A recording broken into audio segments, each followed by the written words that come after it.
देखिए, आज बहुत ही हम लोगों के लिए गौरव की बात है कि हम लोगों के बीच ब्राह्मण महासभा के जिलाध्यक्ष हम लोगों के बीच पहुंचे हुए हैं, आदरणीय विवेकानंद तिवारी जी। तो हम चाहते हैं कि जो आजकल यज्ञ हो रहे हैं या पहले भी यज्ञ होते थे, वो उस यज्ञ से समाज को क्या लाभ है। आदरणीय विवेकानंद जी से मैं पूछना चाहता हूं, जनता जानना चाहती है, लोग जानना चाहते हैं कि ये जो यज्ञ हो रहे हैं इनसे क्या लाभ है। इस यज्ञ के हमारे जो भी आयोजक हैं, स्थानीय के साथ साथ हमारे परम आदरणीय पूजनीय परमेश्वराचार्य जी और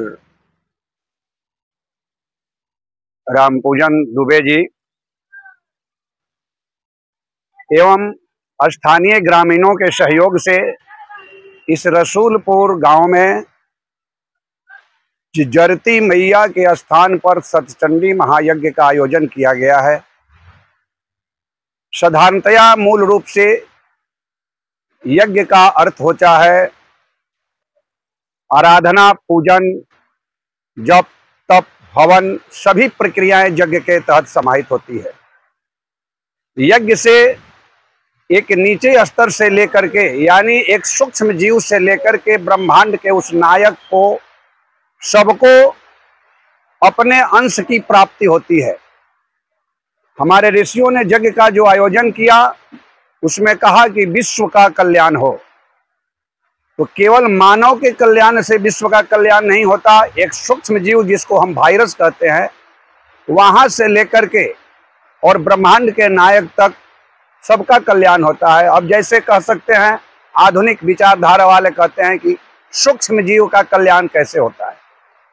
हम जो बलि प्रदान करते हैं, सात्विक बलि जो प्रदान करते हैं या जो रसामृत यज्ञ में हम प्रयोग करते हैं, सोम रस का प्रयोग करते हैं, उससे हमारे वायरस अपने अंडाणुओं को विकसित करते हैं और उस अंडाणु से विकसित होने के बाद हमारे वायुमंडल में जो मानव और जीव के प्रतिरूप, उसके संरक्षण में जो तत्व चाहिए उसका वे समावेश करते हैं और इस यज्ञ के हवन के माध्यम से हमारे विपरीत जो जीवाणु हैं, जो वायरस है, उसकी समाप्ति होती है।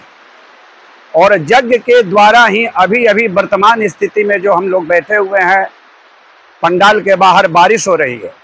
मुख्य रूप से इस यज्ञ का लक्ष्य होता है कि यज्ञ के द्वारा घनत्व बादल का बढ़े, घनत्व बढ़ने के बाद इस धरती पर, जिस धरती पर यज्ञ हो रहा है, उस धरती पर बारिश हो, वर्षा हो, अन्न की उत्पत्ति हो, जो जमीन बंजर हो गए हैं वे अन्नदाता बने। यही प्रार्थना हम करते हैं यज्ञ में। इसलिए एक छोटे जीव से लेकर के बड़े ब्रह्मांड तक सबको लाभ मिलता है। बहुत बहुत धन्यवाद। देखिए, आप यज्ञ से वर्षा होती है और उस वर्षा से जो अन्न उत्पन्न होते हैं और अन्न के द्वारा विभिन्न जीवों का पोषण होता है, आपने कहा और आप कह ही रहे हैं, तभी इंद्रदेव प्रसन्न हो गए और बारिश होने लगी। इसलिए हम चाहते हैं कि सभी लोग थोड़ा एक बार ताली बजा करके इंद्र की जय, जय। तो बहुत बहुत धन्यवाद, बहुत बहुत आभार आप लोगों का भी। घुमा दे तो